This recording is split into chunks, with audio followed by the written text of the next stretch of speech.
Hello, welcome everyone. Welcome to my channel. So I have recently started to play Nikke, the Goddess of Victory, and the game is fun because I always like to play rail shooters like Time Crisis. Then there's some questionable monetization going on in this game, but other than that, the game is enjoyable in most cases. But however, there is a few, I would say, newbie traps, newbie things that wasn't very clear at the beginning of the game, that wasn't explained very well. So I figured I'll post some things to clarify things for beginning players to make their life a little bit easier. Okay, let's go first with the simulation room. I think this is something that a lot of people miss. For the simulation rooms, you do not actually need to clear everything on the lower tier. For example, I haven't even started 3 yet, but I haven't even tried yet. So for example, if you are on difficulty 1 and 2, if you are on lock 2, you do not actually need to clear 1 if you're able to clear 2. What I mean is that if you clear 2A, 1A will automatically clear before you. If you clear 2B, 1B will automatically consider clear for you. If you clear 2C, vice versa. If your power level or if your unit just simply isn't good enough to clear everything at the same time, it is still a good idea to just clear AB on 2A, 2B, and then go back to 1 and clear 1C. This will make it maximize the amount of stuff you can get in this game. Okay. Second of all, are team compositions. There is a lot of things going on in this game in regards to team compositions. You need to take a look at the effective. 1 second.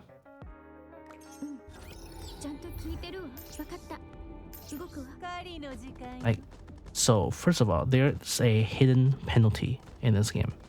If your attack power is lower than the enemy ones, than the recommendation ones, your entire squad stat gets dropped by 75%, which is honestly a pretty terrible game design in my opinion. It is their way to time gate you from the game.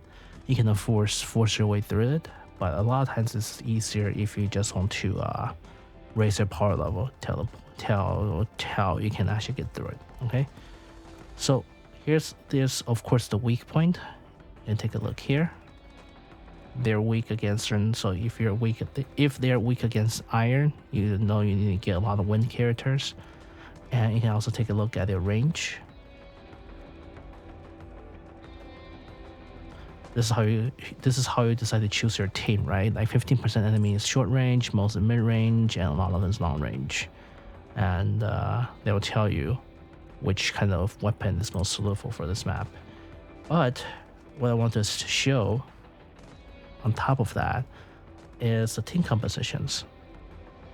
So it's something that a lot of players didn't really know at the beginning of the game. It is, besides team synergy of the skills itself, you also want to make sure that all your burst timing is synchronized. What I mean is that you do not want to have any of your burst orders be bottlenecked by any of your team's burst time. For example, I have 2 separate teams set up right here. You have N102, which has a burst timing.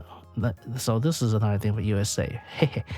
The USA game doesn't actually tell you the burst cooldown, which is kind of problematic.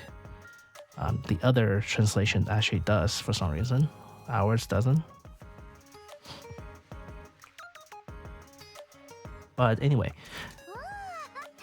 this is something that is a little bit more difficult for our NA players. So you need to look up on Wikipedia to actually make sure.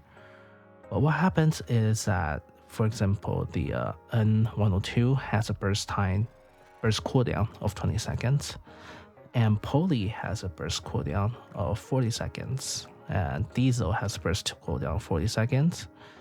Yua 40, Drake 40. So during a normal burst sequence, so you have 20-second cooldown, 40 seconds, so either you will go to Poly or Diesel, and the next 40 second is gonna go to either Yuha or Drake, right? So after this one, it cycles through, another 20-second come pass, and 102's cooldown passes, and it is her turn. And then if it was Poly before, it will be Diesel, and if it was Yula before, it will be Drake this time.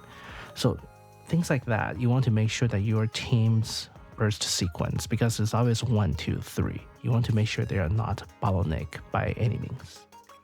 All right. And there's several burst teams you can do. You can do 1 20-second, 2 40-seconds, and 2 40-second burst. You can do 2 40-seconds, 1 20-seconds, and 2 40-seconds burst.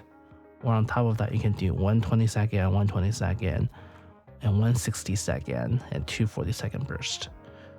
Generally, burst 1 and 2 are more defensive. As you can see, let me see. Burst 1 and 2 are typically a little bit more defensive than usual. Restores. And burst 3 are typically more focused on firepower. So you can adjust your team according to your play styles or the match's requirements.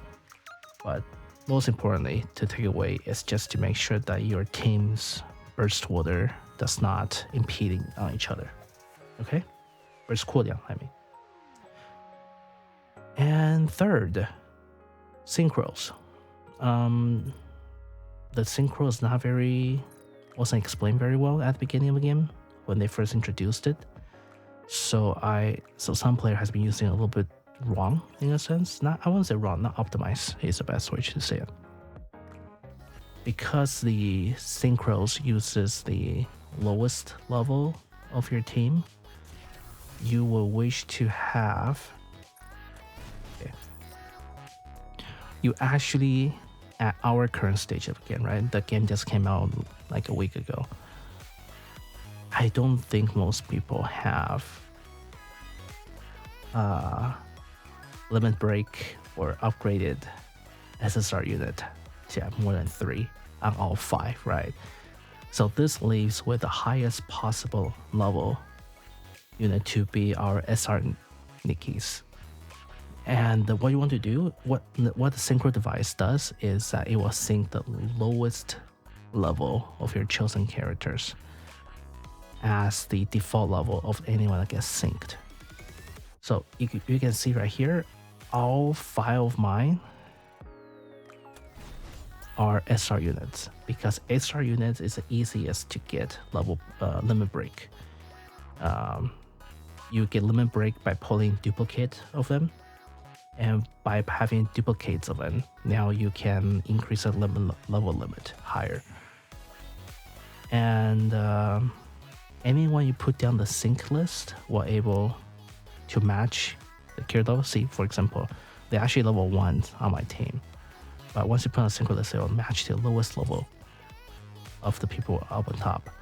So some people dump resources into their SSR unit. That's something I actually do not want to do at the beginning of the game. You actually want to reset any resources you put into SR units. It's fine. It's 10 gems. It's not that much of a game of a lose. And you want to put all the leveling resources onto your SR so that they can actually carry the level of your SSR units that is being placed down here. All right.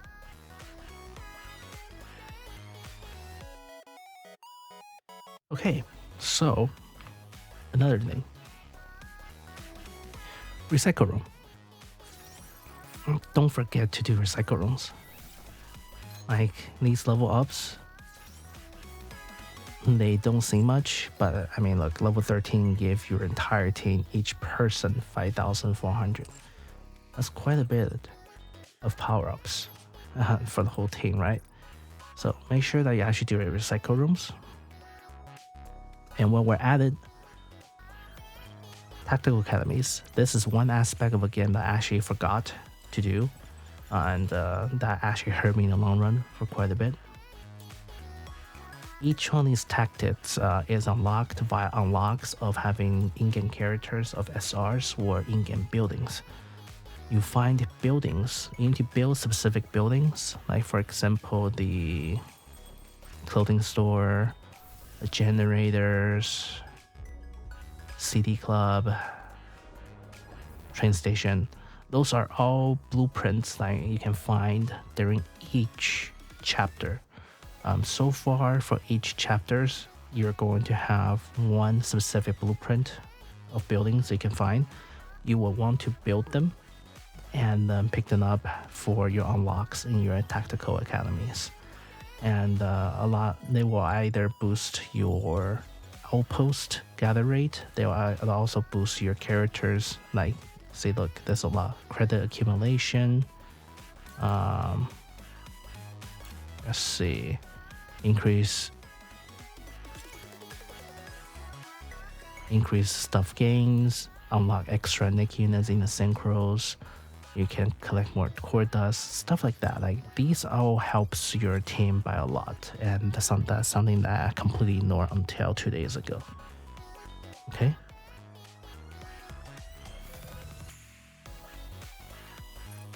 And lastly, second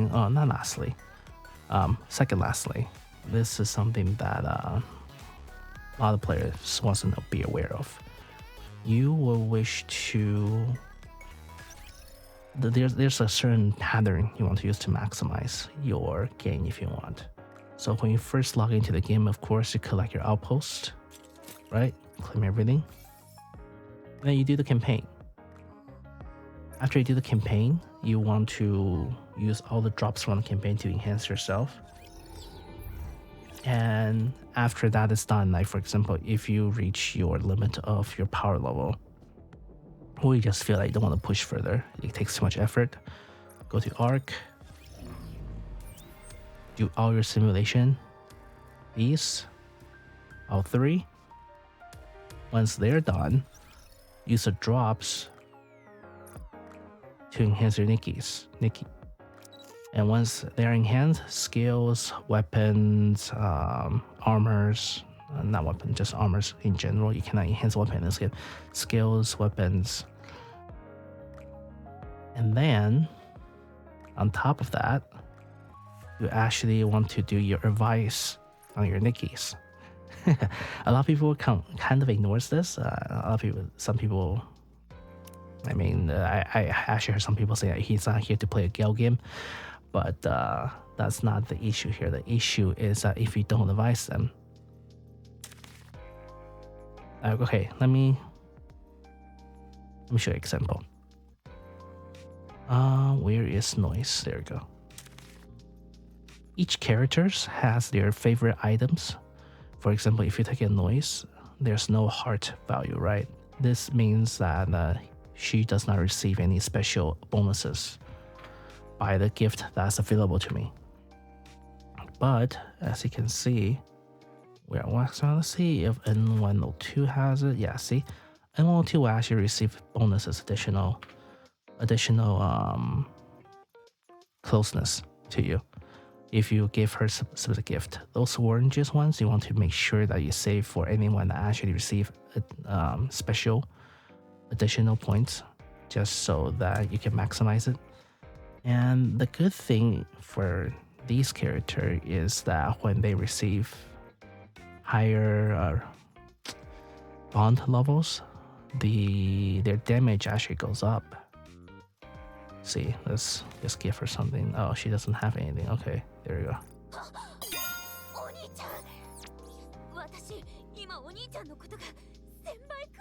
Take a look. So the bond level increase, HP, attack, defense all increase. Some people recognize that as well, but some people just kind of wave it off for some reason. I'm not sure why, but that's something you want to make sure that you capitalize. Okay, so after that, after you upgrade everything, go back to the campaign again and try to beat everything.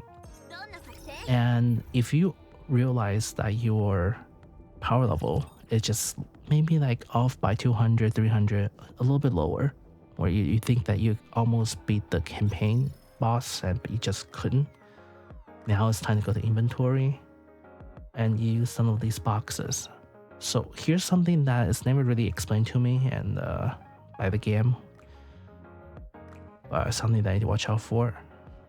The 1 hour mark and the 24-hour mark, 2-hour mark, these means that they are the equivalent of the amount of stuff your outpost gets in 1 hour or 2 hours. So this means that the later you claim these boxes, because of course as we play the game, when this game just came out, our commander level increases and your outpost level increase along with it. So the resources you gain in theory per hour a lot of times gets higher in just one play session of the game. So you may want to wait until the very end, until you cannot progress anymore, reevaluate how far you are with the game, and just unlock as many additional as you need. Not everything, but only what you need to progress through today's content. You need to pace yourself. At the end of the day, this game is not a very heavy PvP yet, so there's no point to completely rush yourself and screw yourself in terms of getting that stuff, right? Make sure you claim your friendship report. That's something very important every day. And also another thing, mailbox. You do not need to claim the mailboxes for event stuff immediately. They've been handing these out for a couple times now. This is for our current special event, no caller ID. We don't know the exact reward that's going to give out for hard mode or normal mode. So the best course of action is just to save it. Save it for the time being. See what the hard mode comes out. You do not need to get that out of a mailbox, because once you get it out of a mailbox, you're going to have 10 out of 15. And you have to spend it just so that you will get it replenished the next day.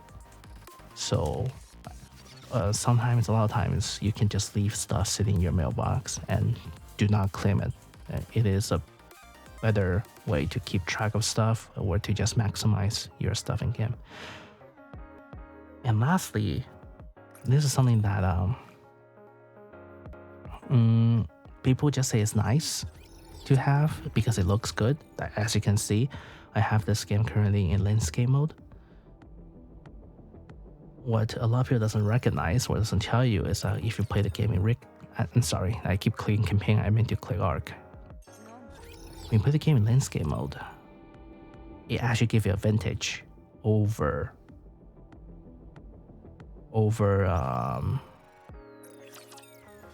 normal vertical mode.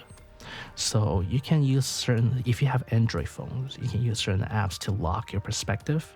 You need to look it up on your specific phone. It really depends per manufacturer. But for iOS, you're kind of stuck. There's no landscape mode for iOS devices. Sucks, I know, but it happens. Especially interception. Interception is the biggest example of how landscape mode will actually help you. Yes, if you take a look at this, I'll show the example. So if you play this intercept mode, you will know that you want to take out the missile launcher as soon as possible, right? And missile launcher is hard to spot or hard to take down in a fast manner if you're not careful.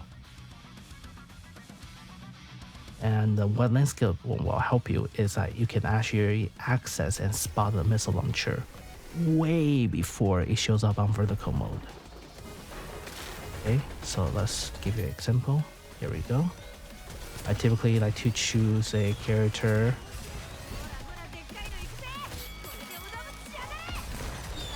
as SMGs. That's easier. You don't even turn off all the way aim, okay? Like, you just need to guide your character where to aim. Really. Okay? Alright. And I just screwed up. Sorry, I was just too distracted. I spent too much time talking. So yeah, as you can see, the missile launcher actually shows up a lot faster than normal.